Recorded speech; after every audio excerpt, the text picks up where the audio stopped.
ونستعينه ونستغفره ونؤمن به ونتوكل عليه ونعوذ بالله من شرور أنفسنا ومن سيئات أعمالنا من يهده الله فلا مضل له ومن يضلل الله فلا هادي له وأشهد أن لا إله إلا الله وحده لا شريك له وأشهد أن محمدا عبده ورسوله اللهم صل على محمد وعلى آل محمد كما صليت على إبراهيم وعلى آل إبراهيم إنك حميد مجيد اللهم بارك على محمد وعلى آل محمد كما باركت على إبراهيم وعلى آل إبراهيم إنك حميد مجيد أما بعد فإن خير الحديث أحسن الهدي هدي محمد صلى الله عليه وسلم وشر الأمور محدثاتها وكل محدثة بدعة وكل بدعة ضلالة وكل ضلالة في النار رب اشرح لي صدري ويسر لي أمري واحلل عقدة من لساني يفقهوا قولي ربي زدني علما سبحانك لا علم لنا إلا ما علمتنا إنك أنت العليم الحكيم قال الله تعالى مثل الذين اتخذوا من دون الله أولياء كمثل العنكبوت اتخذت بيتا وإن أوهن البيوت لبيت العنكبوت لو كانوا يعلمون إن الله يعلم ما يدعون من دونه من شيء وهو العزيز الحكيم وتلك الأمثال نضربها للناس وما يعقلها إلا العالمون خلق الله السماوات والأرض بالحق إن في ذلك لآية للمؤمنين قال النبي صلى الله عليه وسلم اللهم أنت ربي لا إله إلا أنت خلقتني وأنا عبدك وأنا على عهدك ووعدك ما استطعت من شر ما صنعت وأبوء لك بنعمتك علي وأبوء بذنبي فاغفر لي فإنه لا يغفر الذنوب إلا أنت. تمام تعریف توصیف بڑائی کی بریائی اللہ وحدہ لا شریک کی ذات کے لیے اور بہت بہت درود و سلام سید الکونین امام الہدا جناب محمد رسول اللہ صلی اللہ علیہ وسلم کی ذات گرامی قدر کے لیے. محتشم معزز موقر دوستوں بزرگوں نوجوان بھائیوں پردہ نشین اسلامی ماں اور بہنوں، اللہ تعالی نے انسان کو دو چیزوں سے، جو مرکزی چیزیں ہیں بنیادی چیزیں ہیں، اس میں دو ہیں، ایک اس کا جسم ہے اور دوسری اس کی روح ہے. آپ لاکھ عذر تراشیں کہ مجھے بھوک نہیں لگتی، یقیناً انسان کو بھوک لگتی ہے. کوئی بابا ہے اور وہ کرامتوں کے اظہار کے طور پہ جھوٹ سے سہارا لیتا ہے کہ میں روٹی نہیں کھاتا، یقیناً وہ روٹی کھاتا ہے اور اس کے لیے وہ کہیں چھپ جاتا ہے یا کہیں دوسرا سہارا تلاش کرتا ہے. جس طرح اس بھوک سے انکار نہیں ہے جو جسم کی بھوک ہے، اسی طرح روح کی بھوک سے بھی کسی کو انکار نہیں ہے. کوئی دہریہ ہو، لبرل ہو اور کہتا ہو کہ میں اللہ کو نہیں مانتا، اللہ کو ماننا یہ انسان کی روح کی بھوک ہے. جو اس کا انکار کرتا ہے گویا کہ وہ یہ انکار کرتا ہے کہ انسان کھاتا کچھ نہیں ہے اور یہ بغیر کھائے کے زندہ رہتا ہے. وہ بعد کی بات ہے حلال کھاتا ہے کہ حرام کھاتا ہے، صحت کے لیے مفید چیز کھاتا ہے یا نقصان دہ چیز کھاتا ہے، بھوک لگتی ہے اس کو. یہ بات بھی بات کی ہے کہ جو روح کو بھوک لگتی ہے وہ کسی فطری چیز سے بجھاتا ہے یا غیر فطری چیز سے بجھاتا ہے. روح کو بھوک لگنا یہ اللہ نے رکھا ہے، جو اس کا خالق ہے، جو صانع ہے، جس نے یہ بنائی ہے، اس نے اس کی نیچر میں فطرت میں یہ رکھا ہے کہ اس کو اللہ کی بھوک لگتی ہے. اس کا کسی غیر مری طاقت پہ ایمان اور یقین آتا ہے، اس کی زندگی میں کوئی نہ کوئی موقع اور لمحہ آتا ہے یہ کسی بن دیکھی چیز سے ڈر جاتا ہے.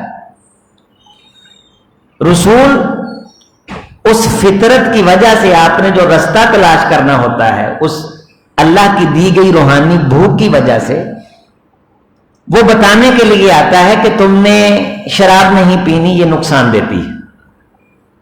وہ یہ نہیں کہتا کھانا کچھ نہیں ہے، وہ کہتا ہے کہ تم نے کسی کا حق نہیں مارنا. کلوا من طیبات واعملوا صالحا یا ایھا الرسل کلوا من الطیبات. اے رسولوں کی جماعت، ہم تمہیں یہ حکم دیتے ہیں کھاؤ لیکن پاکیزہ چیزوں سے کھاؤ. واعملوا صالحا، پاکیزہ چیزوں سے کھاؤ گے تو پھر نیکی کے جذبات پیدا ہوں گے اور تم صالح عمل کرو گے. اسی طرح روح کی جو بھوک ہے، اگر وہ کسی غیر فطری چیز سے بجھائی جائے گی تو اس کے اثرات بھی روح پہ ہوں گے، زہریلے اثرات ہوں گے.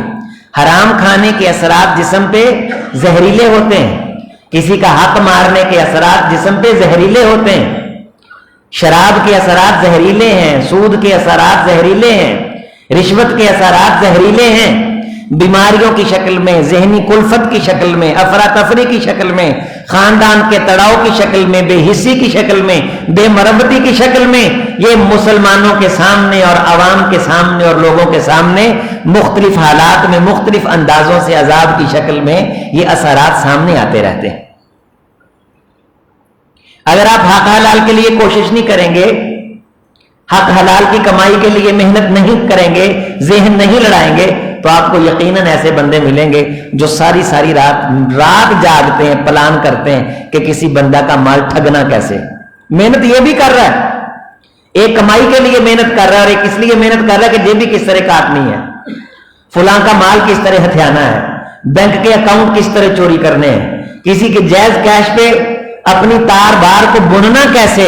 محنت کر رہے ہیں. ان سعیکم لشتیٰ، تم سبھی محنتوں میں لگے ہو لیکن محنتوں کے رنگ اور رستے جدا جدا ہیں. کچھ حلال کے لیے محنت کر رہے ہیں اور کچھ حلال چھیننے کے لیے محنت کر رہے ہیں. فرق یہ ہے کہ جو حلال کے لیے محنت کرتا ہے وہ روزی روٹی کمانے اور کھانے کے ساتھ ساتھ اس اپنی کمائی کو عبادت بھی بنا لیتا ہے.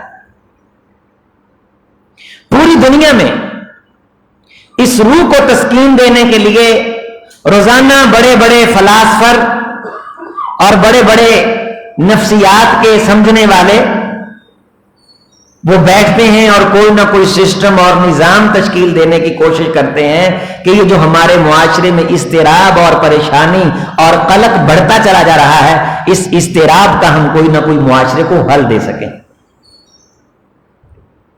آپ ہندو معاشرے میں چلے جائیں، چونکہ ان کے اندر کی بھوک ہے کسی کو ماننا، لیکن رستہ صاف نہیں ہے. چلتے ہوئے بندر نظر آتا ہے تو اس کو خدا مان لیتے ہیں، سانپ نظر آتا ہے یہ ان کا بھگوان ہے، ناگ اور ناگن. ہندوازم میں، ہندو مت میں، ہندو مذہب میں سانپ کو ایک خاص حیثیت حاصل ہے. وہ اس کو پوجتے ہیں، اس کو سجدہ کرتے ہیں، اس کی پرستش کرتے ہیں. بدھ مت میں چلے جائیے، دنیا کی ہر چیز سوائے انسان کے وہ خالق کا روپ ہے، لہذا اس میں تمہیں خالق کو دیکھتے ہوئے اس کو سجدہ کرنا چاہیے. آپ سمجھتے شاید چائنا کا دین نہیں ہے، یہ کنفیوشزم یہ کیا ہے؟ چند لمحوں کے لیے یہ احساس کر کے تم ایک جگہ بیٹھو اور یاترا کرو اور تصور میں یہ رکھو کہ کوئی ذات ہے جو تمہارے اس طرح بیٹھنے کو قبول کرے گی. جاتے جاتے کہیں بھی بیٹھ جاؤ، کسی وقت بھی بیٹھ جاؤ. یہ ان کی فطرت کی بھوک ہے اور وہ اس طرح مٹاتے ہیں کہ ہمارا کسی ایسی ذات سے تعلق ہے جو اس جہاں کو چلا رہی ہے اور اس سے ماورا ہے. سب سے ستھرا اور نفیس سسٹم کائنات کو روح کی پرمیشن کا نبی دیتا ہے. وما ارسلنا من قبلک من رسول الا نوحی الیہ انہ لا الہ الا انا فاعبدون. میں نے جس بھی رسول کو بھیجا ہے اسے یہ مقصد دے کے بھیجا ہے کہ یہ جو لوگ دنیا میں ہی خدا ڈھونڈ کے اس کے سامنے سجدہ ریز ہو گئے ہیں، ان کو ان کے رستوں سے اٹھا کے اس ذات پہ ایمان لانے کی دعوت دی جائے جس ذات کے نمائندے بن کے جھوٹ بول کے یہ تمہیں ٹھگی لگا رہے ہیں اور فریب کر رہے ہیں. پھر ہمارے اندر بر صغیر کے اندر چونکہ شرک بہت زیادہ تھا، خانقاہی نظام کو پروموٹ کیا گیا. یہ جو آپ تصوف کی بات سنتے ہیں نا، پچھلے جمعے میں نے اس حوالے سے کچھ باتیں آپ سے کی تھیں، یہ اصل میں یونانی فلسفہ ہے. رسول اللہ صلی اللہ علیہ وسلم کی آمد سے پہلے یہ سقرات بقرات یہ بہت قدیم لوگ ہیں سارے، یہ ان کا دیا ہوا فلسفہ ہے کہ ساری کائنات کا سسٹم نظام یہ اللہ ہے. یہی ایک پاور ہے جو مختلف روپ اور وجود اختیار کرتی ہے. اس کو پھر شرعی بنیادیں دے کے کچھ لوگ ہائر کیے گئے باقاعدہ، اور ان سے یہ باتیں کہلوائی گئیں. جس طرح مرزا غلام احمد قادیانی کو ہائر کیا گیا اور وہ انگریز کا خود کاشتہ پودا ہے، اور پھر اس سے اس کی زبان سے نبوت کا دعویٰ کروا کے مسلمانوں سے لاکھوں لوگ توڑ کے ایک الگ فرقہ بنا دیا گیا. اسی طرح بعض صوفیاء کے عقائد اتنے غلط ہیں کہ اسلام صراحتاً ان کی مخالفت کرتا ہے اور وہ صراحتاً اسلام کے متضاد نظر آتے ہیں. مثلا وحدت الوجود کا لفظ آپ نے سنا ہوگا کہ ساری کائنات کا وجود یہ مل کے اللہ ہے. اس میں کتے بھی آ گئے، اس میں نعوذ باللہ سور بھی آ گئے، اس میں سانپ بھی آ گئے، انسان بھی آ گئے. وحدت الوجود کہ یہ حقیقتاً نعوذ باللہ اللہ کا وجود ہے. اور شیخ اکبر یہ دیوبند مکتبہ فکر میں اور بریلوی مکتبہ فکر میں تو بہت بڑے امام کی حیثیت حاصل ہے. شیخ اکبر محی الدین ابن العربی، اس کو یہ جو ترکی کے ڈرامے چلے تھے اس پہ قسطوں میں لکھا گیا تھا کہ اس میں اس کو بھی دکھایا گیا ہے، چونکہ ترکی حکومت بھی تصوف کو پروموٹ کرتی. اب وہ شیخ اکبر کیا کہتا ہے کہ میں رب ہوں، رب میں ہوں، میں اللہ ہوں اور اللہ میں ہوں. اپنے آپ کو کہوں تو اللہ کو کہہ رہا ہوں، اس کو کہوں تو اپنے آپ کو کہہ رہا ہوں. لہذا ہم معرفت کے سمندر میں غوطہ زن ہیں جس میں غوطہ زنی نبیوں کو بھی نصیب نہیں ہوتی، اور نبی کنارے پہ آ کے کھڑا ہو جاتا ہے، ہم کنارے کو بھی کراس کر لیتے ہیں. اس روحانی بھوک کو مٹانے کا جو سنہرا انتظام نبی نے کیا تھا، اس نظام کو توڑنے کے لیے اس نظام کو مارکیٹ میں لانچ کیا گیا. اللہ کی ذات سے اعتماد اٹھانے کے لیے کہ کچھ خاص قسم کے لوگ ہوتے ہیں جن کا اللہ کے اقتدار پہ نعوذ باللہ قبضہ ہوتا ہے، اور وہ پرمیشن دیتے ہیں اور ان کی پرمیشن سے بندہ اللہ کے دربار میں پذیرائی پاتا ہے. جبکہ رسالت معاد علیہ الصلوۃ والسلام کا آفاقی جملہ کیا تھا؟ ایھا الناس کلکم ابناء آدم وآدم من تراب. لوگوں سنو، لا فخر علی عربی ولا عربی علی عجمی ولا الاصفر علی الابیض ولا الابیض علی الاصفر. کسی سرخ کو سفید، سفید کو سرخ، ابیض اسود، کالے کو سفید اور سفید کو کالے، عربی کو اجمی اور اجمی کو عربی پہ کوئی فوقیت حاصل نہیں ہے. کلکم ابناء آدم، تم سبھی کے سبھی آدم کے بیٹے ہو. آدم من تراب، اور آدم کو اللہ نے مٹی سے بنایا. کیا ہمارے اس پنجاب کے معاشرے میں، سندھ کے معاشرے میں، خانقاہی نظام کے معاشرے میں شاہ صاحب اور عام عوام ایک چیز ہوتے ہیں؟ ایک نسل ایسی ہے کہ جو کہتی ہے کہ ان کی تخلیق نور سے ہوئی ہے، اور رسالت معاد علیہ الصلوۃ والسلام نے اس نظریے کو پاش کیا اور کہا میں محمد آدم کا بیٹا ہوں صلی اللہ علیہ وسلم. اور آدم کو اللہ تعالی نے مٹی سے پیدا کیا تھا. کوئی انسان تمہارے اوپر تسلط نہیں جما سکتا کہ اس کا اللہ سے زیادہ رابطہ ہے اور تمہارا نہیں ہے. لوگوں کے اندر بد اعتقادیاں ایسی ہیں کہ رستے میں کھڑے ہوئے اس فقیر کی بد دعا سے ڈر جاتے ہیں جس سے صدیاں گزر گئی ہیں، اس کی نسلوں کو مسجد کا رستہ معلوم نہیں ہے. یہ بد دعا ایسی ہی آسان چیز ہے، جو بھی آپ کو دے گا آپ کو لگ جائے گی. اس کے لیے اللہ سے تعلق ہونا ضروری ہے. یہ پرمیشن دیتے ہیں یہ جو ملنگ ہیں, یہ دولے شاہ کے چوہے ہیں, ان کے نیچے سر کے ہاتھ کرو اور اپنی کمر پہ تھپکی لو اور پھر تم جناب بیلی ایسے پر تم کو لگ گئے ان کی تھپکی سے کہ تم جا ٹکرائے آسمانوں سے اور تمہاری پرواز میں تیزی آ گئی. یہ سارے کا سارا سسٹم ہیک کیا ہوا ہے ان ہیکروں نے.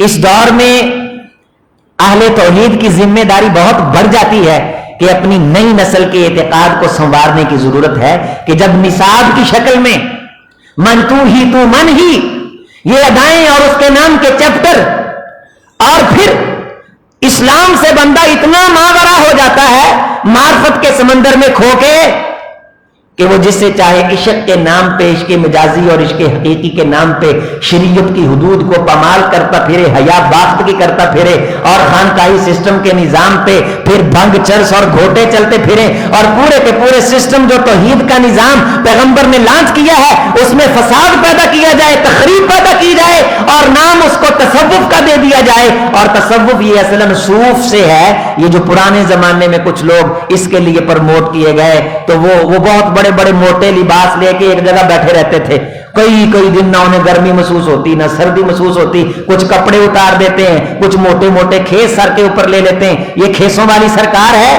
اور ایک شخص پچھلے دنوں ایک انٹرویو کر رہا تھا, یہ جی آگ ہے ہمارے پاس, ہم اس آگ کے رکھوالے ہیں اور یہ آگ 300 سال سے چل رہی ہے. لہذا لوگوں کے ذہن میں یہ خیال ڈال دیا کہ یقیناً کوئی غیر مری طاقت ہے جو 300 سال سے اس آگ کو جلا رہی ہے, وہ تو سامنے نہیں, لہذا اس آگ کو پوجو. اور مسلمان ہیں لاہور کے اندر اس آگ کے ارد گرد ایسے بیٹھے ہوئے. راوی کے کنارے پہ وہ مزار ہے, اس نے کہا کہ بابا جی پتا چلا کہ آپ نماز نہیں پڑھتے ہو. کہا یار دی نماز پڑھنی ہے, علی علی کرنا ہے, نہ اسی کپڑے پانے نہ اسی نہونا ہے, اسی ایویں رہنا ہے, اسی یار دی نماز پڑھنی ہے, اسی علی علی کرنا ہے. یہ پورا سسٹم اس کے لیے بڑی محنت کی گئی. عقیدہ توحید ایسے بیٹھے بیٹھے نہیں چھن گیا. بڑے بڑے ستھرے لوگ ظاہری سطوت کے ساتھ سامنے لائے گئے جنہوں نے سامنے آ کے یہ کہا. رسول اللہ صلی اللہ علیہ وسلم نے فرمایا کہ بعض دفعہ ایک ایسا نفیس شخص انسان کے سامنے آتا ہے اور ایسی بد عقیدگی کی بات کر جاتا ہے کہ اس کی نسلیں عقیدے کی تخریب کا شکار ہو جاتی ہیں.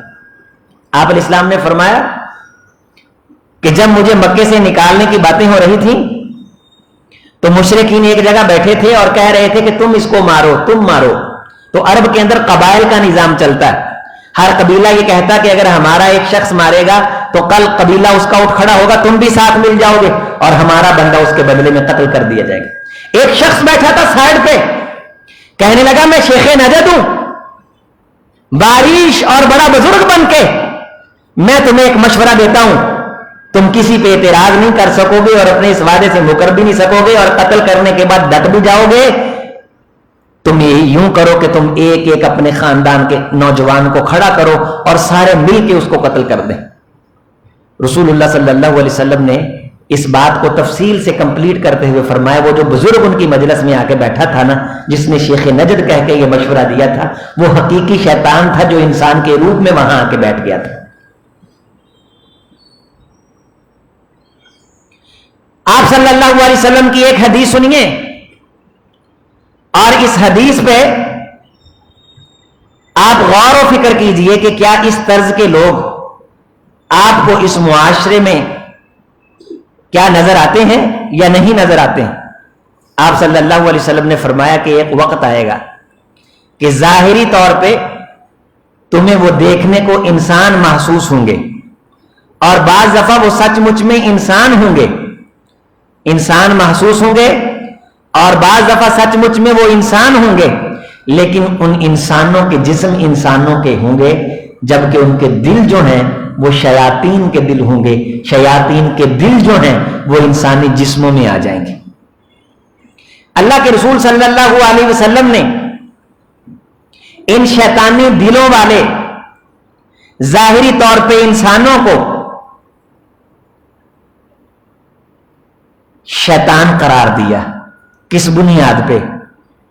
آپ صلی اللہ علیہ وسلم نے فرمایا کہ وہ لوگوں کے عقائد میں تخریب پیدا کریں گے، اللہ کی ذات کے رستے کے درمیان رکاوٹیں کھڑی کریں گے، وَيَصُدُّونَ عَن سَبِيلِ اللَّهِ، مختلف طریقوں سے کہ ہم تک آ جاؤ اور یہاں چڑھاوا چڑھا جاؤ اور سال کے بعد نظر مان جاؤ اور سال کے بعد عرس پہ آؤ، ایک بکرا لے آؤ اور ایک مرغی لے آؤ اور غلے کے اندر یہ پیسے ڈالو اور اپنے کانوں کی بالیاں کٹواؤ اور سر مونڈو اور دمادم مست کلندر کی دمال ڈالو اور دمال ڈال کے چلے جاؤ، اب تم پاک ہو گئے ہو، تمہارے سارے گناہ مٹ گئے ہیں۔ لہذا ہر وہ شخص جو پورا سال برائی کرتا ہے وہ وہاں آتا ہے اور اپنی نظر چڑھاتا ہے اور نظر چڑھا کے واپس جا کے پھر اس برائی کے دھندے کو شروع کر دیتا ہے کہ اگلے سال پھر حاضری دیں گے اور ان جرائم کو پھر معاف کروا لیں گے۔ وَيَصُدُّونَ عَن سَبِيلِ اللَّهِ،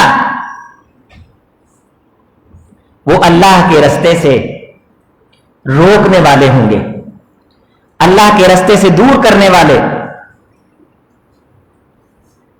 پھر آپ صلی اللہ علیہ وسلم نے فرمایا کہ بعض دفعہ ان لوگوں کو اقتدار بھی مل جائے گا۔ دیکھیں اس وقت آپ نے بتلایا، بعض دفعہ یہ لوگ ان خرافات کی بنیاد پہ دنیا میں اقتدار بھی حاصل کر لیں گے اور حکمران بن جائیں گے۔ ضلوا فاضلوا، گمراہی پھیلائی جائے گی اور کبھی جدت کے نام پہ پھیلا رہے ہیں۔ یعنی آپ اندازہ کریں کہ ان کو بیٹھے بیٹھے تصوف کی یونیورسٹیوں کی فکر پڑ گئی ہے، انہیں آج تک ٹینشن نہیں ہے کہ نماز فرض ہے اور نماز اور کفر کے درمیان، مسلمان اور کفر کے درمیان، مسلمان اور شرک کے درمیان جو چیز لائن کھینچتی ہے وہ نماز ہے۔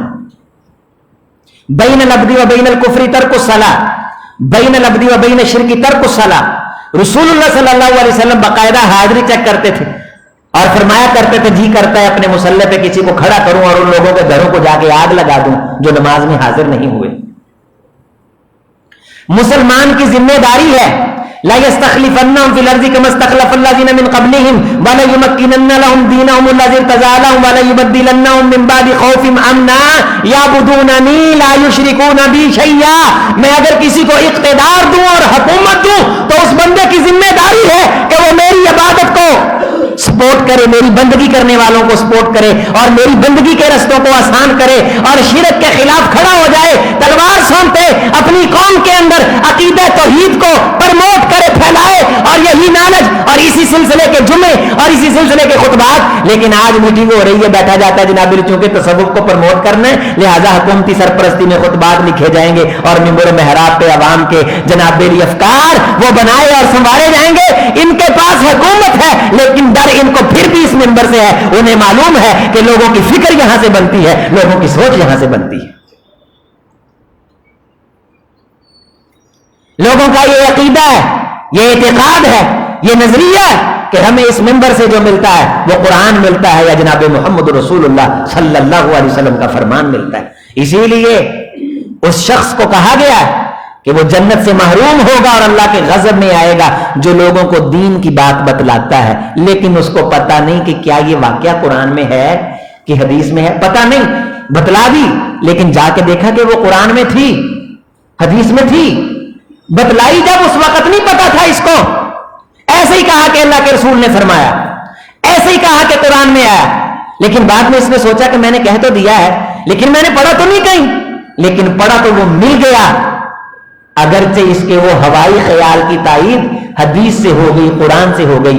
رسول اللہ صلی اللہ علیہ وسلم نے فرمایا جب اس نے بات کی تب اس کو پتا نہیں تھا یہ اللہ کی گرفت میں آئے گا، یہ اللہ کے عذاب میں آئے گا۔ ہوائی گلا نہیں چلن گیا، ہوائی تیر تکے نہیں چلیں گے۔ آپ دلیل مانگیے، یہ جو قبر پہ بیٹھا ہے اس کے پاس کون سی قرآن کی آیت ہے، اس کے پاس کون سی حدیث کی ہے، رسول کی حدیث ہے۔ یہ جو سال کے بعد بابا جی کی شادی ہوتی ہے، عرس عربی زبان کا لفظ ہے، یہ کہاں آیا ہے؟ یہ جو چادر چڑھا کے بازاروں میں گھما کے لوگوں کے عقائد سے کھیلتے ہوئے پیسے اس میں پھنکوا کے ان کی مرادوں کو پورا کرنے کا جو گورکھ دندا تم نے بنا رکھا ہے، اس کی دلیل کہاں ہے؟ ام لہم شرکاء شرعوا لهم من الدین ما لم یأذن به اللہ ولولا کلمۃ الفصل۔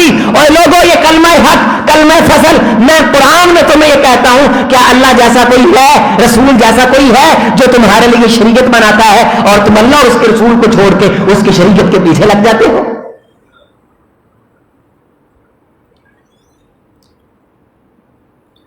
ان مشرکوں کی مثال ایسی بدعقیدگی کی ہے کہ یہ شرک معاشرے کو توڑتا ہے, بدعقیدہ کرتا ہے, مقابلے کی ہمت سے محروم کر دیتا ہے.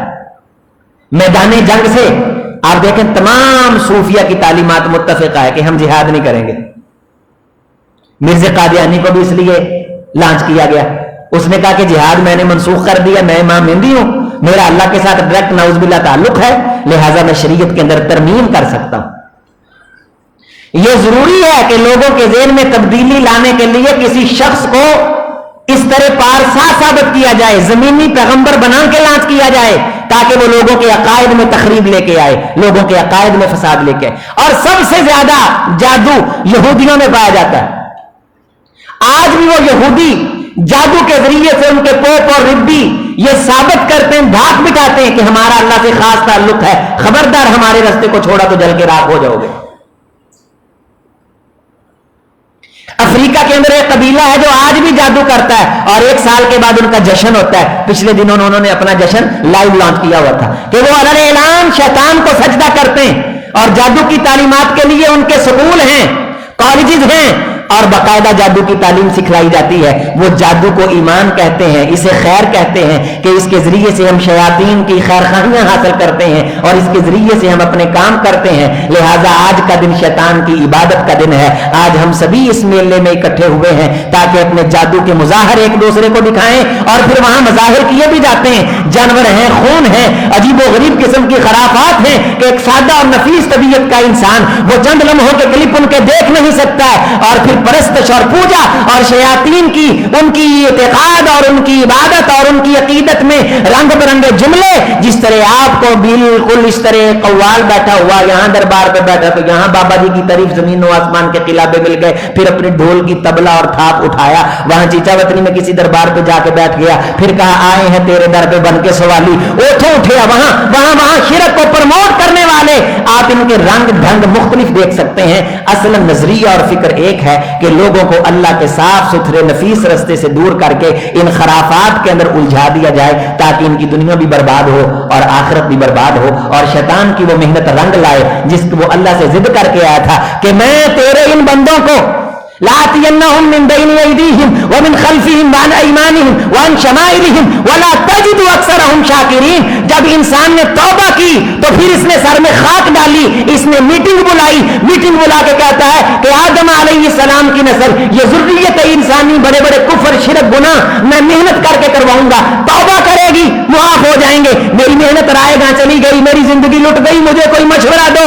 بڑے بڑے مشورے آئے, کوئی مشورہ اس کو قبول نہ آیا. کئی دنوں کے بعد اس نے پھر یہ مشورہ لوگوں کے سامنے رکھا, اپنے شیطانی چیلوں کے سامنے رکھا, اپنے جنوں کے سامنے رکھا کہ تم اب اس پروجیکٹ پہ کام کرو کہ لوگوں سے برائی کرواؤ دین کے نام پہ. وہ غلط کام کرے اسلام سمجھ کے, گناہ سمجھے ہی نہ, گناہ سمجھے گا تو توبہ کرے گا. اور موجودہ دور میں سب سے بڑا فتنہ جو ہمیں درپیش ہے, جو جس رستے پہ لگا ہوا ہے نا, وہ عین ثواب سمجھ کے لگا ہوا ہے. وہ کسی دوسرے کی بات سننے کے لیے تیار نہیں. انتہائی مضبوطی, انتہائی اعتقاد کے ساتھ اللہ تعالی کے مخالف جو عقائد ہیں انہیں پروموٹ کیا جا رہا ہے. عقیدہ توحید, اللہ تعالی کی ذات پہ ایمان, یہ مضبوطی ہے, یہ بنیاد ہے انسان کے اس معاشرے کی ڈیولپمنٹ ہے. توحید نے تحقیق کا حوصلہ دیا.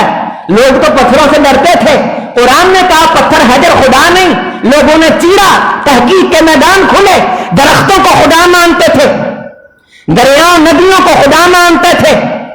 اسلام کی آفاقی دعوت میں آپ ہندوازم پورا پڑھ مارے, کوئی ریسرچ نہیں, کوئی تحقیق نہیں. ندی سے ڈر رہے ہیں, سانپ سے ڈر رہے ہیں, اسے بھگوان مان رہے ہیں. پتھر پڑا ہے, بھگوان مان رہے ہیں. یہ ریسرچ اور تحقیق کے حوصلے عقیدہ توحید نے دیے, اللہ کی ذات پہ ایمان نے دیے کہ کوئی چیز نفع نقصان کی مالک نہیں. یہاں تک فرمایا رسول اللہ صلی اللہ علیہ وسلم نے لو ان اولکم و آخرکم و انسکم و جنکم اجتمعوا علی ان یضروک، جتنے انسان مر چکے ہیں، جو موجود ہیں، جو آنے والے ہیں، سبھی آ جائیں اور سب مل کے تمہارا نقصان کرنا چاہیں، اللہ نہ چاہے نہیں کر سکتے۔ یہ پچھلے دنوں وہ ARY والا پروگرام دکھاتا ہے نا، اس نے ایک پروگرام دکھایا، شاید آپ میں سے کچھ لوگوں نے دیکھا ہوگا، کہ ایک سادہ سڑک ہے، لوگوں کے سامنے اس نے وہاں قبر بنائی۔ پہلے قبر نہیں تھی، سب کو پتا تھا کہ یہاں کچھ بھی نہیں ہے۔ چند دنوں کے بعد وہاں کچھ 2-4 مرید بھیجے اور وہاں جھنڈا لگا دیا، اور آہستہ آہستہ آہستہ وہاں لوگ پیسے رکھنے لگ گئے اللہ کا قرب پانے کے لیے۔ یعنی مسجد میں کتنا صاف ماحول ہے، یہاں نہیں آنا، یہاں نہیں آنا۔ خواتین کو مسجدوں سے دور کر کے ان لوگوں نے بڑی زیادتی کی ہے، درگاہوں کے قریب کیا، خدا کی بارگاہ سے دور کیا۔ کتنے ہزار روپے گنے اس نے کہ سب سے بہتر کاروبار پاکستان میں یہ ہے کہ یہ دیکھو ہم نے آنکھوں کے سامنے قبر بنائی ہے اور لوگوں کے عقیدوں کا بیڑا بھی غرق ہوا ہے اور ہمارے پاس ٹھیک ٹھاک پیسہ بھی جمع ہو گیا، بے تاشا دیتے ہیں، انے وائی دیتے ہیں، بغیر گنے دیتے ہیں، پاک کمائی، حلال کمائی، سارا سال بکرا پال کے محنت کر کے۔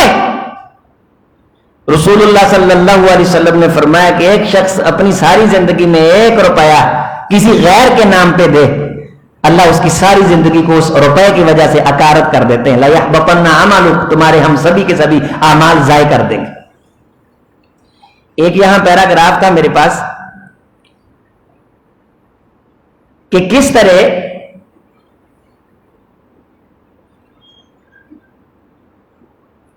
اب یہ ان کی اپنی ایک عبارت ہے، اس عبارت کو آپ سنیے۔ میں نے وہ صرف اس لیے رکھی تھی کہ بعض دوست یہ کہتے ہیں کہ یہ جو درگاہیں ہیں یا خانقاہی نظام ہے، اس نظام کے خلاف صرف تم ہو اور کوئی نہیں ہے اس خانقاہی نظام کے خلاف۔ ان کے اپنے لوگ بھی ہیں جنہیں اللہ تعالیٰ نے سنجیدہ فکر عطا کی ہوئی ہے، وہ سنجیدہ فکر لوگ اس پورے کے پورے سسٹم کے خلاف ہیں کہ ہمارے یہ خانقاہی نظام اور ہماری درگاہیں سب سے زیادہ اگر اللہ تک پہنچنے میں رکاوٹ ہیں تو یہ ہیں۔ جو لوگ یہ دعوت دیتے رہے اب انہی کی قبروں کو کمائی کا ذریعہ بنایا ہوا ہے۔ آپ پیر نصیر الدین نصیر کا نام آپ نے سنا ہوگا، اس کی آخر عمر میں عقیدہ توحید پہ کافی جوش اور جذبے والی تقریریں ہوا کرتی تھیں کہ لوگوں ہمیں تو یہ بھی نہیں پتا ہوتا کہ ہماری کرسی کے نیچے ہو اور تم سمجھتے ہو کہ شاہ صاحب نعوذ باللہ مشکل کشا ہیں اور دلوں کا حال جانتے ہیں۔ اور یہ قبریں اور یہ غلے یہ لوگوں کو لوٹنے کے لیے لگائے ہیں، ایمان بھی لوٹتے ہیں اور ان کی جیبیاں بھی لوٹتے ہیں، اور اتنا زیادہ ہے آپ سمجھتے نہیں، بڑا پڑھا لکھا دور ہے، جدت کا دور ہے۔ اس غیر مری طاقت کے سامنے بڑے بڑے حکمران ہاتھ جوڑ کے بیٹھ جاتے ہیں اور کسی بابا جی کے پاس اس لیے جاتے ہیں کہ اس سال ہم جیتیں گے کہ نہیں، اس سال الیکشن میں ہم آئیں گے کہ نہیں۔ وہ بہت بڑی عقل کے مالک ہوتے ہیں، ظاہری طور پہ تمہیں بہت ذہین اور دانا نظر آتے ہیں، لیکن قرآن کہتا ہے وَإِنَّ أَوْهَنَ الْبُيُوتِ لَبَيْتِ الْعَنْكَبُوتِ، جو توحید والا نہیں ہے وہ مسلمانوں کی نمائندگی کرتے ہوئے کفر کے سامنے کھڑا نہیں ہو سکتا ہے۔ اس کی مثال ایسے ہے جیسے مکڑی کا جالا ہے۔ ان الذین تدعون من دون اللہ، وہ لوگ جو اللہ کو چھوڑ کے کسی اور سے بھی اعتقاد اور امید پہ وابستہ رکھتے ہیں، مثل الذین اتخذوا من دون اللہ اولیاء، اللہ کو چھوڑ کے یار اور اللہ جیسی صفت اور کیفیت کسی بندے میں مانتے، اتخذت بیتا وان اوہن البیوت لبیت العنکبوت لو کانوا یعلمون، کاش یہ جان لیتے، کاش انہیں پتہ چل جاتا کہ کائنات میں سب سے نازک گھر وہ مکڑی کا جالا ہوتا ہے اور کائنات کا سب سے گرا ہوا اور بے توقیر اور حقیر اور بے وزن اور بے مایہ شخص وہ ہوتا ہے جو عقیدہ توحید کی دولت سے محروم ہوتا ہے۔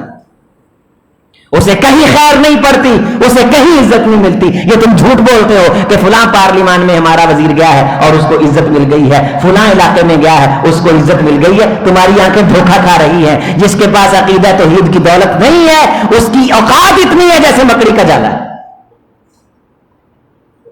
وَتِلْكَ الْأَمْثَالُ نَضْرِبُهَا لِلنَّاسِ وَمَا يَعْقِلُهَا إِلَّا الْعَالِمُونَ. یہ مثالیں ہیں اور میں یہ اللہ مثالیں گھما پھرا کے بار بار تذکرے کے لیے اس طرح بیان کرتا ہوں. وَمَا يَعْقِلُهَا إِلَّا الْعَالِمُونَ.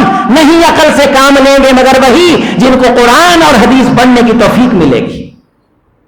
تمہیں دنیا کے علوم و فنون اور آکسفورڈ کے نصاب پڑھ کے عقل نہیں آئے گی.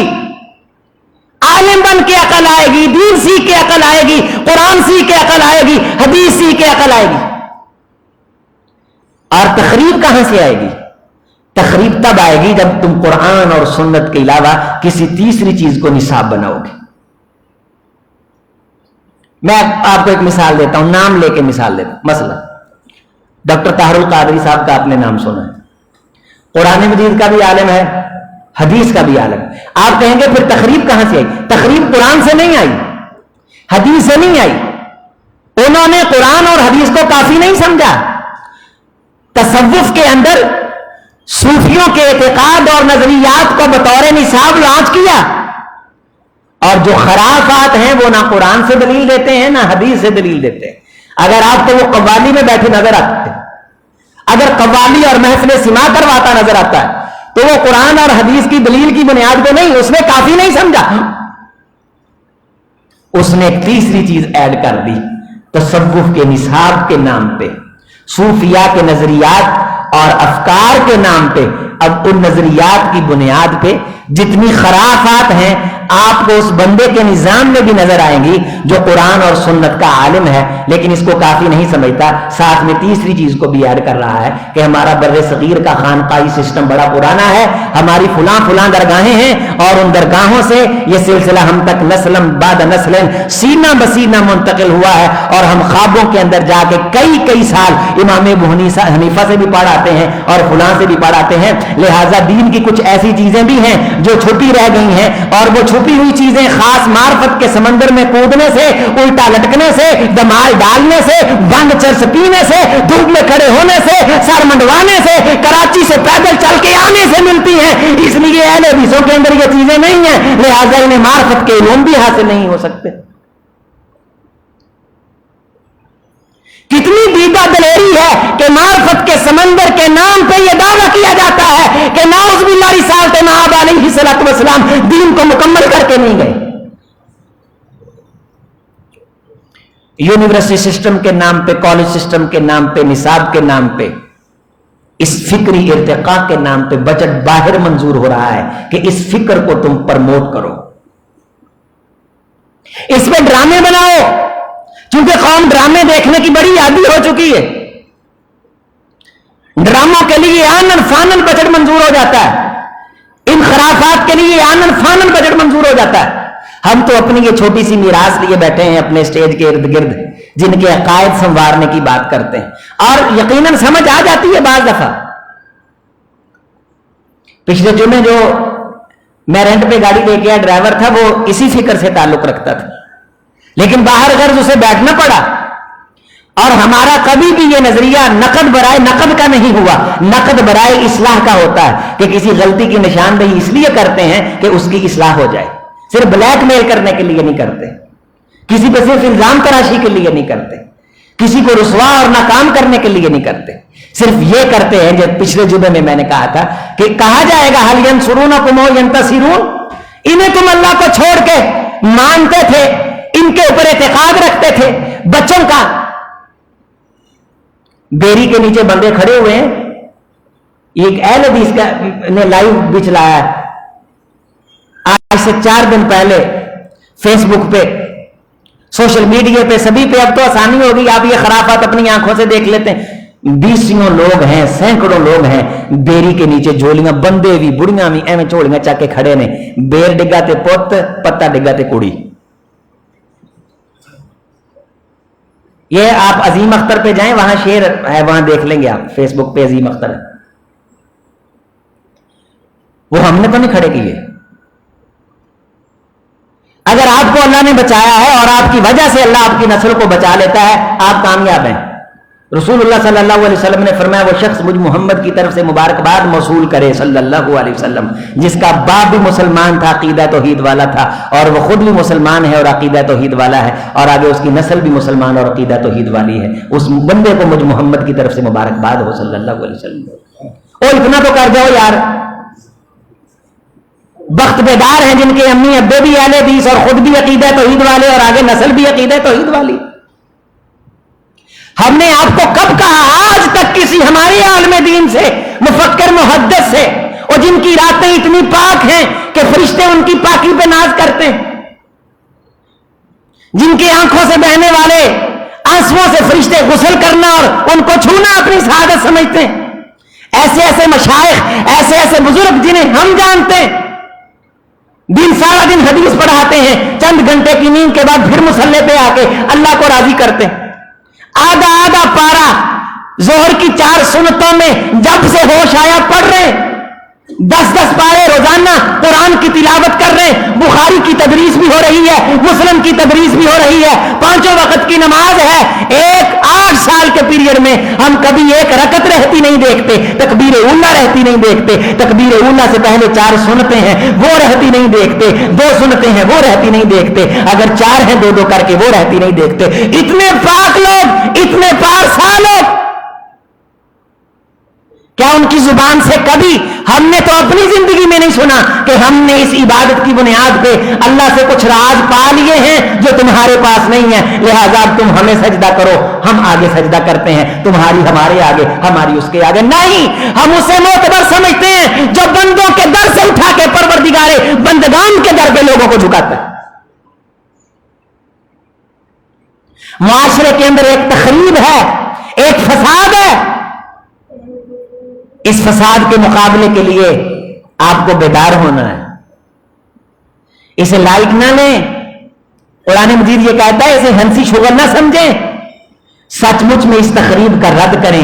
انکم اذا مثلہم، اگر اس تقریب کو شغل میلہ ہی سمجھتے رہے، اپنی دنیا کے کسی مقصد کو مفید بنانے کا ذریعہ سمجھتے رہے کہ اس دربار پہ چکر لگائیں گے تو 4 ووٹ مل جائیں گے، قالوا سبحانك ما كان ينبغي لنا ان نتخذ من دونك من اولیاء۔ اے اللہ تیری پاک ذات گواہ ہے، ہماری یہ اوقات ہی نہیں کہ ہم دکھ کی گھڑی میں یا خوشی کی گھڑی میں تجھے چھوڑ کے کسی اور کو خوشی دینے والا تسلیم کریں۔ ہمارے سامنے مفادات تھے۔ ایک شخص نے مجھ سے مسئلہ پوچھا کہ ہماری فلاں گاڑی گم گئی ہے اور فلاں ایک دوست ہے اور وہ دربار پہ جاتا ہے، وہ کہتا ہے تم میرے ساتھ دربار پہ چلو، میں دعویٰ کرتا ہوں کہ تمہیں تمہاری گاڑی ملے گی، اگر نہیں ملے گی تو میں لے کے دوں گا۔ میں نے کہا یہ تو ایک گاڑی ہے، اللہ کی ذات سے اعتماد اٹھا کے اگر وہ شخص کامیاب ہو گیا 2 گاڑیاں 3 گاڑیاں دے کے اور تیرا اعتماد قبر پہ بابے پہ آ گیا تو اللہ تجھے ہمیشہ کے لیے جنت سے محروم کر کے، ان اللہ لا یغفر ان یشرک به ویغفر ما دون ذلک لمن یشاء ومن یشرک باللہ فقد افترى اثما عظیما۔ ہر گناہ قابل معافی ہے۔ اے آدم کے بیٹے گناہ کر کے آسمان تک ڈھیر لگا لیکن شرک نہ ہو، میں معاف کروں گا۔ میرے جیسا کسی کو مانے اوقات کیا ہے، حیثیت کیا ہے؟ یہ جو جس زمین پہ ہم بیٹھے ہیں چھوٹی چھوٹی گدیاں ہیں، اس کا ریداس شاید 6500 کلومیٹر ہے، یعنی زمین کے درمیان میں جا کے نقطہ لگائیں تو یہ 6500 کلومیٹر بنتا ہے۔ 14-15 ہزار کلومیٹر کی لمبائی کے بعد یہ ختم ہو جاتی ہے کائنات۔ درمیان میں جہاں بیت اللہ کہتے ہیں کہ یہ زمین کے درمیان میں ہے، وہاں سے آپ کسی جانب چلیں تو 6500 کلومیٹر کے بعد سمندر آ جاتا ہے۔ ہم 4000 کلومیٹر دور بیٹھے ہیں اور 1000 کلومیٹر بعد یہاں سے پھر سمندر آ جاتا ہے، کراچی سے اور وہ زیادہ نزدیک ہو جاتا ہے۔ یہ چھوٹی سی زمین ہے اور سورج ہماری زمین سے 15 کروڑ کلومیٹر دور ہے۔ یہ سورج تک کھربوں زمینیں ہیں، اربوں سسٹم ہیں، وہ اللہ چلا رہا ہے، اور سورج کی روشنی یہ جو 15 کروڑ کلومیٹر دور ہے یہ 15 کروڑ کلومیٹر سے روشنی 8 منٹ میں زمین پہ پہنچ جاتی. جو 15 کروڑ کلومیٹر کا فاصلہ 8 منٹ میں طے کرتی ہے، وہ زمین کا یہ 13,000 کلومیٹر کا فاصلہ کتنی جلدی طے کرتی ہے کہ آنکھ جھپکنے کے 33 میں یعنی 33 لاکھ اگر اس کی تقسیم کی جائے، 33 لاکھ میں اس کو مزید چھوٹا کیا جائے، اس سے بھی زیادہ تیزی سے یہ کائنات کو کراس کر جاتی. میں جو بات آپ کے سامنے رکھنے لگا ہوں، ایسے یہ کچھ سائنسی منہ شگافی نہیں، یہ بات آپ اس کو میں سمجھا کے آپ کے سامنے قرآن کی آیت رکھ رہا ہوں. اللہ کے سسٹم اور نظام کے برابر جو بندہ کسی کو کھڑا کرے، اس پہ اللہ ایسے ناراض نہیں ہوتے. اس کی وجہ یا ایھا الناس اعبدوا ربکم الذی خلقکم، اور لوگوں بندگی اس لیے میری کہ میں نے تمہیں تخلیق کیا ہے. والذین من قبلکم، اکیلے تمہیں نہیں، تمہارے ماں باپ کو بھی. لعلکم تتقون، اس لیے بھی کہ تم بچ جاؤ. انزل من السماء ماء فاخرج به من الثمرات رزقا لکم، آسمان سے پانی میں نے اتارا، زمین سے انگوریاں میں نے اگائی ہیں. فلا تجعلوا للہ اندادا، اللہ کے برابر کسی کو نہ کھڑا کرو. 8 منٹ میں یہ 15 کروڑ کلومیٹر کا فاصلہ طے کر کے آپ سال لگ جاتے ہیں کائنات کی سیر نہیں کر سکتے. آپ اتنے چھوٹے ہیں اس کائنات کے سامنے. یہ کروڑوں کلومیٹر کوئی نسبت ہے 13,000 کلومیٹر اور 15 کروڑ کی؟ کوئی اوقات ہے اس کی اس فاصلے کے سامنے؟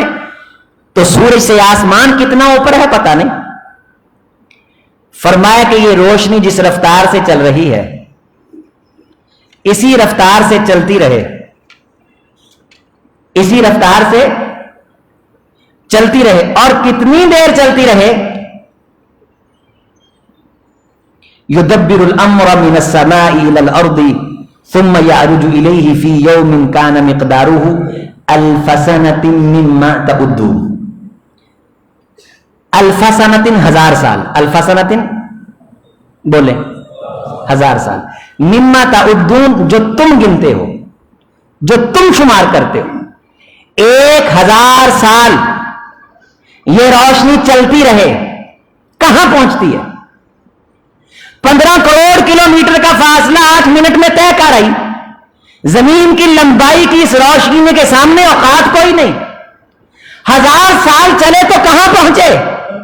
یہ روشنی اسی رفتار سے 1000 سال چل کے جہاں پہنچتی ہے، یدبر الامر من السماء الى الارض ثم یعرج الیہ، مجھ خدا کا مقرر کردہ فرشتہ اس سے زیادہ تیزی سے کہ آنکھ بندہ جھم کے وہاں پہنچ جاتا ہے. میری دی گئی طاقت فرشتے کو، یہ تمہاری روشنی 1000 سنۃ مما تعدون، 1000 سال میں جہاں پہنچتی ہے. یدبر الامر من السماء، میں آسمانوں میں تدبیر کر کے جب کسی کو ذمہ داری دیتا ہوں، فی یومن تو ایک دن کے کروڑویں حصے میں فرشتہ وہاں جا پہنچتا ہے جہاں یہ تمہارے سسٹم کی روشنی 1000 سال کے بعد پہنچتی ہے. میں اللہ ہوں، میں خالق ہوں، میری قوت کا اندازہ لگا سکتے ہو، میری طاقت کا اندازہ ہے. کوئی اوقات اور حیثیت کہ کوئی تمہیں نفع دے سکے اور اس خدا سے پہلے کوئی تم تک پہنچ سکے؟ تم اس خدا کی جاگیر ہو، تم اس کی پراپرٹی ہو، کوئی حیثیت نہیں. نحن اقرب الیہ من حبل الورید، تمہاری سانس تمہارے اتنی قریب نہیں جتنے ہم تمہارے قریب ہیں. آنکھ جھپکنے کی جو مقدار ہے اس کو تقسیم کریں 33 لاکھ پہ. یہ آنکھ جھپکی، یہ آنکھ جھپکی. دنیا کے اندر کیلکولیٹر نہیں ہے کہ اس کے چھوٹے زاویے کمائی، انہوں میں 33 لاکھ یعنی 33 لاکھ گنا چھوٹی مقدار آنکھ جھپکنے سے. جنی دیر اکھ چپکن لگ دی ہے اس وقت نو 33 لاکھ حصیاں تے تقسیم کرو. تیرا 33واں لکھواں حصہ ہے نا، اس تو پہلو کائنات میں چیزاں کراس کر جاندیاں نے. کوئی ہے جو اتنی جلدی تمہیں خیر عطا کر سکے، اتنی جلدی تمہیں شر سے محفوظ کر سکے؟ میں اتنے بڑے بڑے سسٹم چلا رہا ہوں اور تم اپنی بھینس مرنے کے غم میں مجھ خدا کا سودا کر بیٹھے ہو. میں اتنے بڑے بڑے سسٹم چلا رہا ہوں، تمہارے گھر میں بچہ نہیں ہو رہا، تم اس بچے کی خاطر مجھے گنوا بیٹھے ہو. یشترون بآیات اللہ ثمنا قلیلا، میرا سودا کر لیتے ہو، میری آیات کو بیچ دیتے ہو.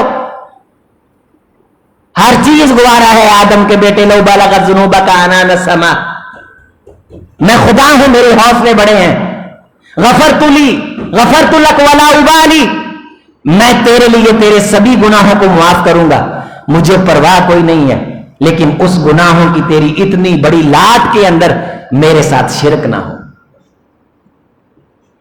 کون سا انسان ہے جو آپ کے خیالات پہ پرواز کرے، جس کو اللہ کی اوقات اور اللہ کے تعارف کا، اللہ تعالیٰ کی شان کا پتہ ہے اور اپنی اوقات کا پتہ ہے، اپنی حیثیت کا پتہ ہے، اس کی نسلیں مر سکتی ہیں، وہ 1 روپیہ بھی اللہ کو چھوڑ کے کسی غیر کے در پہ دینے کا قائل نہیں ہو سکتا، وہ اللہ اور اس کے رسول کو چھوڑ کے کسی تیسرے رستے کا قائل بھی نہیں ہو سکتا۔ ہمارے لکھا ہوتا تھا یہاں جب ہم حفظ کرتے تھے یہ اس دیوار پہ، اہل حدیث کے 2 اصول، اطیع اللہ، بولے اے ساڈا وعدہ ہے، ایسے گل دی ساڈی تکلیف ہے، ایسے بنیاد تے سانو یہ گستاخ آندے نے تے آکھی جاؤ بھئی اسی اللہ دا نام لینے ہیں تے اللہ دے رسول دا نام لینے، اللہ خدائی میں لا شریک اور پیغمبر مصطفی میں لا شریک، رسالت معاد کی شریعت کے ہوتے ہوئے کسی طریقت کی ضرورت، اور جلال والے کے جلال کی قسم ہے، یہ سامنے کتاب اللہ اور منبر رسول علی المرتضی رضی اللہ تعالی عنہ نے فرمایا، مجھ علی کے بارے اگر کوئی یہ کہے کہ علی کے پاس کچھ خفیہ چیزیں ہیں جو رسول صرف اس کو دے کے گیا ہے، وہ میری شان نہیں بیان کر رہا، وہ آمنہ کے لال پہ الزام لگا رہا ہے کہ نعوذ باللہ رسول کچھ دین کی باتیں چھپا کے انہیں دے گئے۔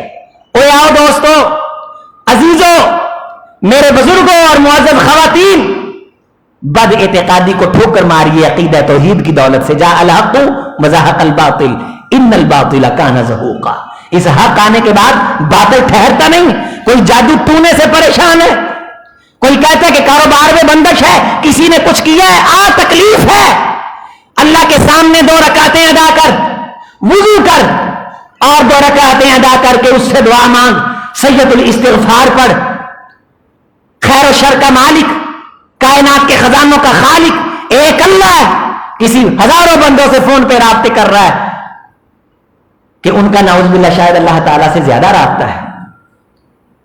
اے کائنات کے سبھی انسانوں میں تم سبھی کا خالق ہو، میں تم سبھی کا مالک ہوں، کسی کے جبے سے متاثر ہو کے اپنی اس قبا کو چاک نہ کر لینا، کسی کی دستار سے متاثر ہو کے اپنے عقیدے کا سودا نہ کر لینا، دستار کے ہر بیچ کی تصدیق ہے لازم، ہر صاحب دستار معزز نہیں ہوتا۔ تمہارے پاس عقیدہ توحید کی دولت ہے۔ آج سے 10-15 سال 20 سال پہلے ہمارے اہل حدیث نوجوانوں کو یہ عادت ہوتی تھی کہ وہ چھیڑ چھاڑ کرتے رہتے تھے، سنگ پھسائی رکھتے سی کسی نال، ہن مداہنت دے نا تے سنگ پھساؤں ہٹ گئے، جدو سنگ پھساؤندے سی نا تے اللہ انہوں عقیدہ توحید نصیب کر دیندا سی۔ اکثر لوگ جو فکر اس کو الحمدللہ لے کے کھڑے ہیں وہ اہل حدیثوں کی محنت کی بنیاد پہ اس طرف آئے، اور کسی ایک شخص کا عقیدہ آپ کی وجہ سے سنور جاتا ہے تو یقین مانیے نبی صلی اللہ علیہ وسلم کی حدیث کی روشنی میں وہ آپ کے لیے کائنات کی دولت سے بڑا ہی اعلیٰ ہے۔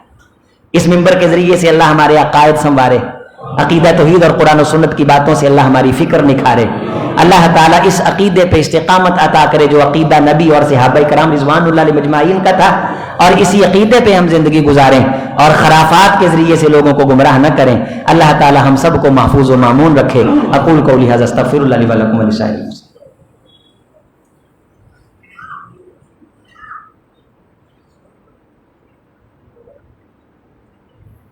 بسم اللہ والصلاة والسلام علی رسول اللہ وعلی آلہ واصحابہ واتباعہ ومن والاه۔ یا ایھا الناس ضرب مثل فاستمعوا له۔ اے لوگو، اللہ نے ایک مثال بیان کی ہے، اسے کان لگا کے سنو۔ ان الذین تدعون من دون اللہ، جو اللہ کو چھوڑ کے کسی اور سے دعا مانگتے ہیں، لن یخلقوا ذبابا، انہوں نے تو مکھی بھی پیدا نہیں کی، ولو اجتمعوا لہ، وہ سارے جمع ہو جائیں تو نہیں پیدا کر سکتے، وَإِن يَسْلُبْهُمُ الذُّبَابُ شَيْئًا لَا يَسْتَنقِذُوهُ، مکھی ان سے کھانا چھین کے لے جائے یہ واپس نہیں لے سکتے۔ ضعف الطالب والمطلوب، یہ بھی کمزور ہے اور تم بھی کمزور ہے کہ تمہارا عقیدہ توحید وہ برباد ہو گیا۔ وَمَا قَدَرُ اللَّهَ حَقَّ قَدْرِهِ، اصل مسئلہ یہ ہے کہ تم نے اللہ کی قدر نہ کی جس سے اس کی قدر کرنے کا حق تھا۔ اللہ تعالیٰ کی ذات پہ ایمان اور یقین اور اعتقاد اور اسی کے لیے عبادتیں اور سجدے اور اسی سے اپیلیں اور دعائیں اور درخواستیں اور مناجات، یہ ایک مسلمان کا اسلامی سٹیٹس ہے، یہ اسلامی پہچان ہے۔ اور جو توحید کی بات ہے، یہ سن کے اگر خوشی ہو اور لطف آئے اور مزہ آئے تو اپنے آپ کو مبارکباد دیں کہ آپ کی توحید کا میدہ سلامت ہے۔ جے ٹینشن پہن لا پوے کہ فلانا غصہ نہ کر جائے تے اے مسئلہ نہ بن جائے، اے مسئلہ نہ بن جائے، پھر تھوڑا جہا ایمان دا جائزہ لو۔ قرآن مجید نے واضح کہا ہے وَإِذَا ذُكِرَ اللَّهُ وَحْدَهُ اشْمَأَزَّتْ قُلُوبُ الَّذِينَ لَا يُؤْمِنُونَ بِالْآخِرَةِ وَإِذَا ذُكِرَ الَّذِينَ مِن دُونِهِ إِذَا هُمْ يَسْتَبْشِرُونَ۔ اللہ والیاں گلاں کسی ہور دے بارے کرو تے بڑے خوش ہوندے نے۔ اے پیر صاحب سی جناب علی چھال مار کے راوی کراس کر جاندے ہوندے تے فرشتہ جناب علی روحاں لے جا رہا سی تے پیر صاحب نے ایداں کر کے ہاتھ ماریا تے 40,000 بندیاں دی روحاں واپس آ گئیاں۔ پیر صاحب نے مقابلہ لا لیا چھال مارن دا امام صاحب نے تے ماں پریشان لبدی پھرے آ کے پتر کتھے سی؟ اس آخیا بھی ہمیں بچیاں نے مقابلہ لا لیا تے انہوں نے پتہ نہیں سی کہ سید تاں جمدا ہی کرامتاں والا ہوندا ہے۔ انہیں چھال ماری کھاڑا کراس کیتا، دوجے نے چھال ماری انہیں رجوایا کراس کیتا تے پیر صاحب کہنے لگے میں چھال ماری قسم خدا دی عزت دی میں پہلا آسمان کراس کر گیا، پھر میں دوجا کراس کیتا، پھر میں تیجا کراس کیتا، پھر میں چوتھا، پھر میں پنجواں تے پھر میں چھواں تے جا عرش نہ وجا میں اتھوں میں واپس آیا ہے۔ ماں جی یہ تھوڑا جا ڈسٹینس پہ آئے نا، یہ تاں پر ٹھیک ہے۔ اللہ نے جڑی فرشتے دی رفتار بیان کی تھی یہ سمجھے ہو کہ نہیں؟ یہ روشنی تاڑے تک جڑی پہنچی ہے 1000 سال چلے، جڑا تسی گن دے ہو یومن دن کے کروڑ میں حصے سے بھی جلدی میرا فرشتہ وہاں پہنچتا ہے۔ میں کائنات کے نظم و نسق کی تدبیر کرتا ہوں، میرے ہاتھ میں ساری کائنات کے سسٹم ہے۔ یہ سائنس کی تحقیقات سے ایمان بڑھنا چاہیے تھا نا اللہ کی ذات پہ۔ یہ کچھ نہیں کر سکتے، یہ خود بیچارے محتاج ہیں۔ تم اگر کر سکتے ہو تو ان کے لیے مغفرت اور بخشش کی دعا کر سکتے ہو، بشرطے کہ یہ ایمان والے ہوں۔ اگر ایمان والے نہیں ہیں پھر تم ان کے لیے دعا نہیں کر سکتے۔ اور یہ کہہ کے السلام علیکم یا اہل القبور من المؤمنین والمسلمین، یہ لفظ تم بول کے استثناء دے دیتے ہو کہ اللہ یہ میری دعا اس کے لیے جو حالت ایمان اور حالت اسلام میں گیا ہے، یہ میری دعا کسی مشرک اور بدعتی کے لیے نہیں ہے۔ اسی لیے فرمایا کہ عقیدہ توحید رکھنے والے 4 شخص کسی شخص کے جنازے میں شریک ہو کے اس کی توحید کی گواہی دے دیں کہ اللہ یہ تجھے مانتا تھا، ہم نے کبھی کسی کی چوکھٹ اور اس پہ بڑے دکھ آئے، اللہ اس پہ بڑی تکلیفیں آئیں، اسے بڑے بڑے مشورے ملتے رہے، اے اللہ ہم گواہ ہیں اس نے تیری چوکھٹ نہیں چھوڑی، اللہ اس نے تیرا در نہیں چھوڑا، 4 بندے گواہ دے دیں، گواہی دے دیں، میں اس کی کسی کمی کو دیکھتا ہی نہیں ہوں، میں اس کے کسی گناہ کو دیکھتا ہی نہیں ہوں، میں وہاں اس کی پڑی ہوئی میت کو اسی وقت میں جنت کی مہمان کر دیتا ہوں۔ وزن توحید کا ہے، 4 آدمی، 40 والی آپ نے حدیث سنی ہے، میں 4 آدمیوں کا تذکرہ کر رہا ہوں۔ اللہ تعالی ہمیں یہ دولت جو دی ہے اس کا پہرا دینے کی توفیق دے۔